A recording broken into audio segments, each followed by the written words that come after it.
Salut et bienvenue dans ce tutoriel où aujourd'hui je vous propose de découvrir une fonction CSS plutôt sympa, j'ai nommé Steps. Donc Steps, c'est une fonction CSS qui va vous permettre de gérer un système d'étapes dans vos animations. Alors histoire de rentrer tout de suite dans le vif du sujet, de vous montrer l'effet de cette fonction, je vous propose un exemple concret. Alors j'ai créé ici une div qui est à la classe bar, c'est juste une petite barre, et lorsque l'on passe dessus, sa largeur passe à 250 pixels. Et j'ai mis une transition sur la largeur pour qu'il y ait un effet d'animation. Donc vous devinez ce que ça va faire, dès que je passe sur ma petite barre, automatiquement, elle grandit jusqu'à 250 pixels. Donc on a la possibilité de rajouter une fonction, donc cette fameuse fonction steps, qui va permettre d'indiquer que je veux que la barre grandisse, effectivement, mais je vais indiquer le nombre d'étapes pour aller du point A, donc de l'étape 10 pixels, à l'étape 250 pixels. Donc par exemple, ici, je vais mettre 5 étapes. Automatiquement, dès que je vais réactualiser ma page et passer sur la barre, vous voyez que l'animation ne se fait plus de manière fluide, mais par petits à-coups. On a donc 5 étapes. Et pareil, lorsque je sors du survol, on a ces 5 étapes dans le sens inverse. Donc en second paramètre de cette fonction, on peut préciser un argument. Start permet d'indiquer à la fonction qu'elle doit commencer tout de suite. Donc dès que je passe la souris dessus, vous voyez que la première étape se lance directement. Si vous mettez end, automatiquement la première étape, il va attendre. Donc la première étape est considérée comme le point de démarrage. Donc ici 10 pixels et ensuite il continuera. Donc en fait, le start ou le end permet d'indiquer si vous voulez que ça finisse à la 5e étape ou si vous voulez que ça fasse d'abord l'étape initiale. Ça vous permet juste de gérer cette partie-là. Alors vous dites peut-être, mais dans quel cas on peut avoir besoin d'un truc pareil ? Alors il y a plusieurs cas, en cherchant un petit peu sur Design Modo, j'ai trouvé quelques petits exemples. Donc ils vous montrent, ils ont créé par exemple une horloge, ils ont créé un système de petites traces de pas, comme ça, c'est rigolo. Et donc ce sont les deux seuls exemples selon moi qui ont vraiment un sens. Et sur un autre blog, j'ai trouvé un exemple un petit peu plus poussé où l'idée ça a été de reproduire une sorte de machine à écrire, donc l'animation d'écriture. On le voit ici, hop, ça reproduit cet effet-là. Mais là où c'est intéressant, selon moi, c'est lorsque l'on utilise des sprites. Alors imaginons vous avez envie de créer un loader ou une animation un petit peu complexe, et vous créez ça par exemple sur After Effects et vous vous demandez comment je vais exporter ça pour le web, comment je vais faire en sorte que mon loader s'affiche bien.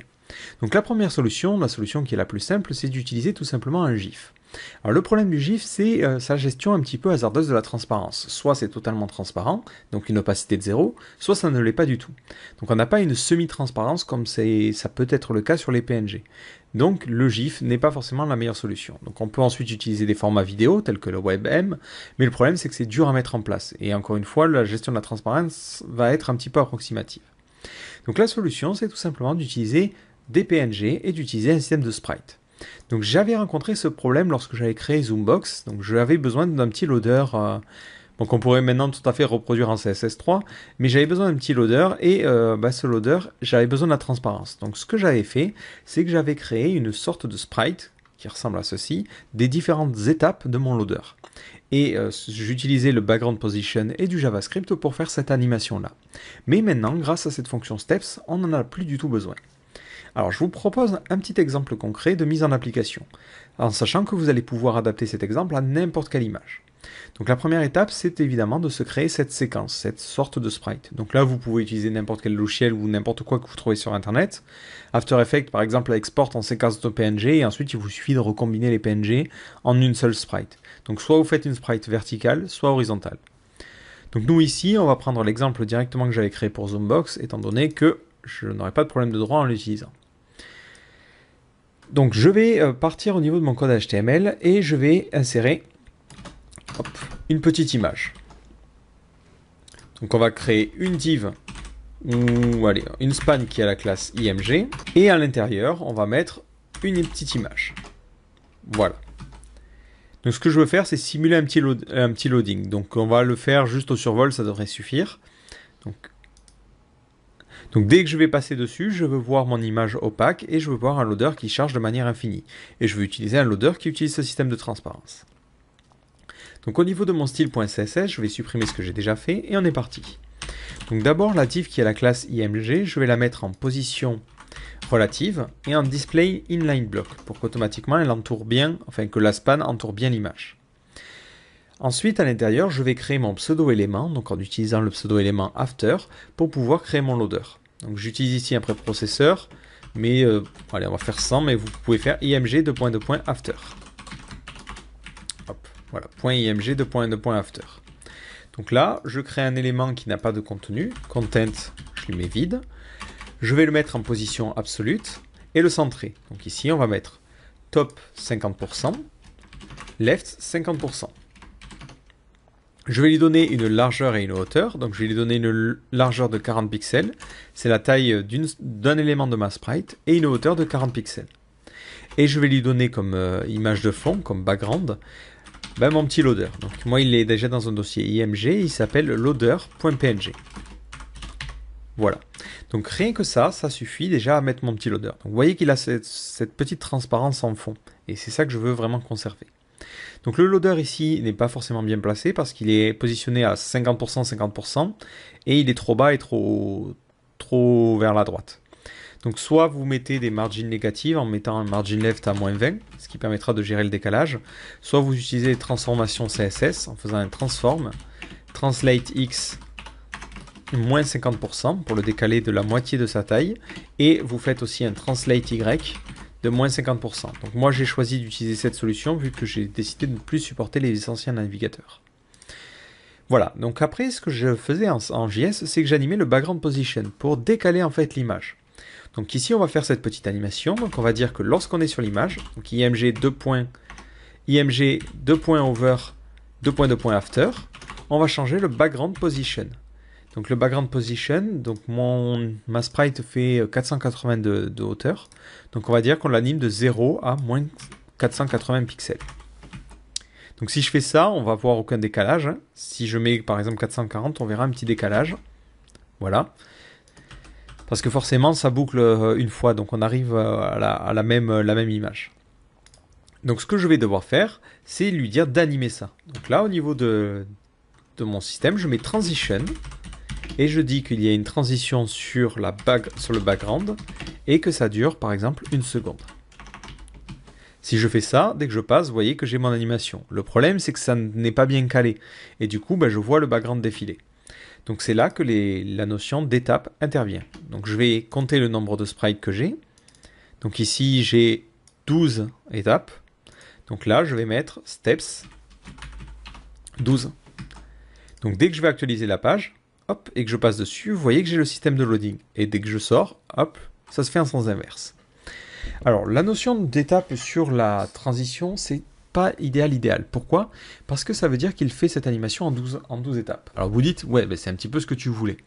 En fait, le problème, c'est que si jamais vous quittez le survol un peu trop rapidement, vous voyez qu'il essaie de refaire l'étape en sens inverse en 12 étapes. Mais vu qu'il n'est pas allé jusqu'au bout, il arrive en plein milieu des sprites. Et du coup, on a cette petite erreur au moment du rewind, si vous voulez. Donc là, l'utilisation de steps au niveau de transition n'est pas idéal. Moi, ce que je vous conseille plutôt de faire, c'est d'utiliser les animations. Donc là, on est parti. Je vais créer une animation. Donc je fais @keyframes. Donc je n'utilise pas ici de préfixe, tout simplement parce que j'utilise un préprocesseur qui derrière va préfixer tout ça. Je vous donnerai dans le code source où vous allez pouvoir voir sur la démonstration le code source avec les préfixes. Là, l'idée, c'est de garder le code le plus simple possible. Donc là, keyframe, je vais l'appeler loading.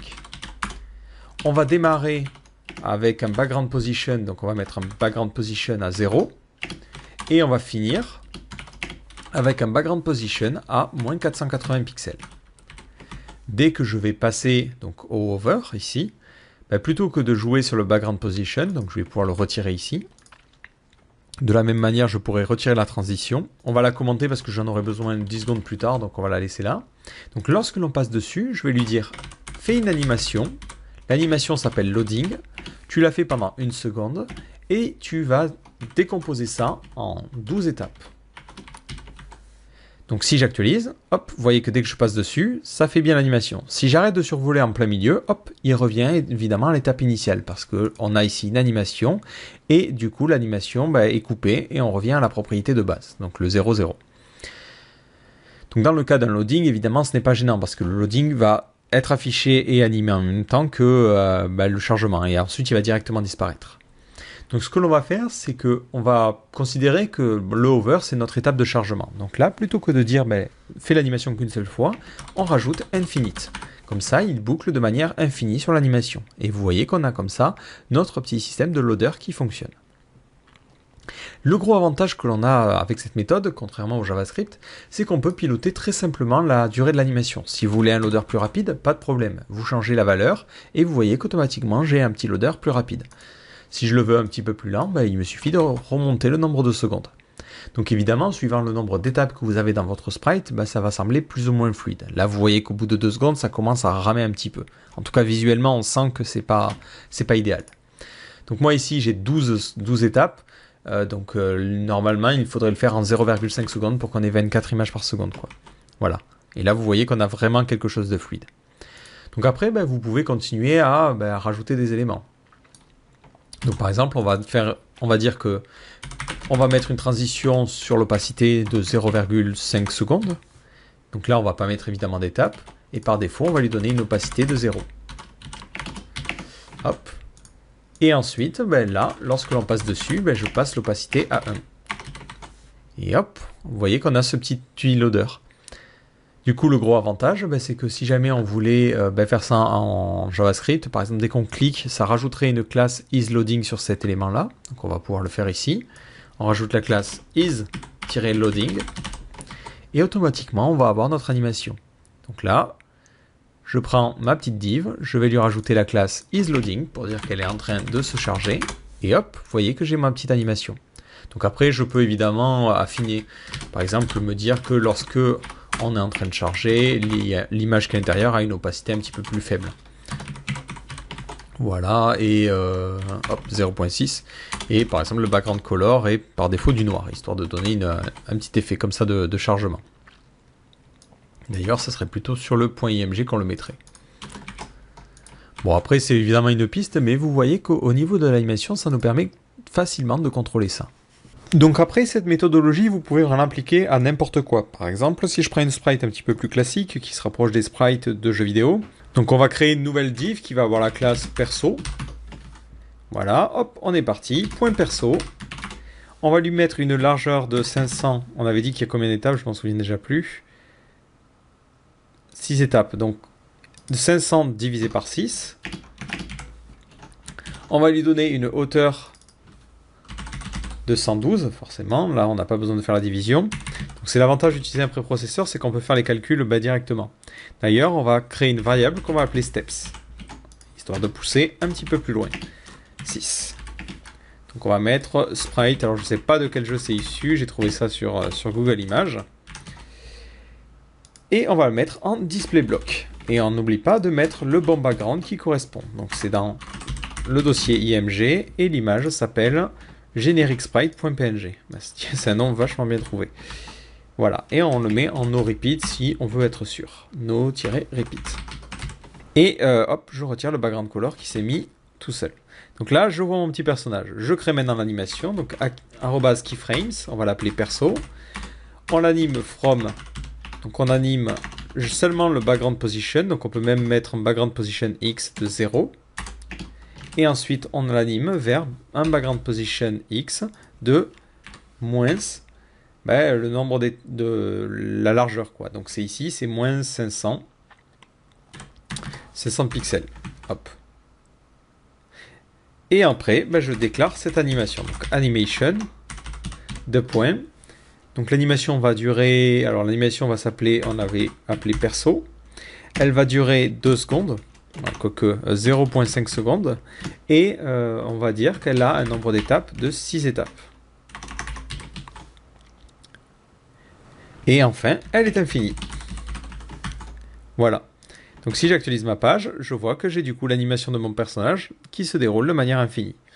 Donc là, c'est si on veut aller le faire courir, hop, on diminue la durée, et dès que je vais actualiser, hop, j'aurai un personnage qui aura une animation un petit peu plus rapide. Bon, là c'est vraiment pas terrible vu qu'on a que 6 sprites, mais vous voyez que ça permet comme ça de créer une animation qui boucle sans être limité par les GIFs. Donc on peut utiliser des PNG, ce que l'on peut faire aussi c'est utiliser des JPEG si on n'a pas besoin de la notion de transparence, et ça permet d'obtenir un poids d'image qui est réduit et de meilleures performances. Voilà, donc après c'est effectivement une fonction qui a des cas d'utilisation assez spécifiques, il faut vraiment en avoir besoin, mais vous voyez que ça permet de dépanner, ça permet aussi d'éviter d'utiliser du JavaScript là où on n'en a plus besoin. Donc enfin, pour ceux qui se poseraient des questions concernant les performances, il y a quelqu'un qui a fait un petit essai. Alors c'est vraiment sommaire et c'est basé sur absolument aucun fait scientifique, mais qui a proposé différentes méthodologies pour créer un petit loader tournant. Donc il a soit utilisé directement une rotation CSS et il a utilisé aussi une version sprite. Donc là c'est ce que l'on voit ici, si j'inspecte. Voilà, il a utilisé le même système de sprite et vous voyez qu'il a utilisé l'animation en utilisant le système d'étapes. Et vous voyez qu'en termes de performance, c'est pas trop mal. Si on compare aux GIFs, les GIFs sur Chrome, c'est un véritable carnage. Ça rame à mort et vous le voyez, là il n'y en a pas non plus des tonnes, c'est un GIF assez simple. Et vous voyez qu'en termes de performance, alors je ne sais pas si ça va bien rendre en vidéo, mais on a vraiment l'impression que ça rame. À côté, les PNG fonctionnent de manière beaucoup plus fluide. Donc en termes de performance, c'est mieux, en tout cas sur Chrome. Voilà, donc j'espère que ce tutoriel vous aura plu et vous aura donné quelques idées d'utilisation des sprites. N'hésitez pas à faire un tour sur cet article de Design Modo si vous avez besoin d'inspiration un petit peu plus, enfin un peu différente du système de sprite, mais selon moi c'est vraiment idéal pour utiliser ce système de sprite. Donc on préférera toujours utiliser les étapes en utilisant les animations pour la bonne et simple raison que l'on peut contrôler l'animation. Si vous utilisez les étapes avec un système de transition, vous prenez le risque que lorsque vous quittez le survol, l'animation se lance qu'en partie et malgré tout se lance avec les étapes, ce qui évidemment n'est pas forcément une bonne chose. Voilà, donc j'espère que ce tutoriel vous a plu et je vous donne rendez-vous dans un prochain tutoriel. Ciao!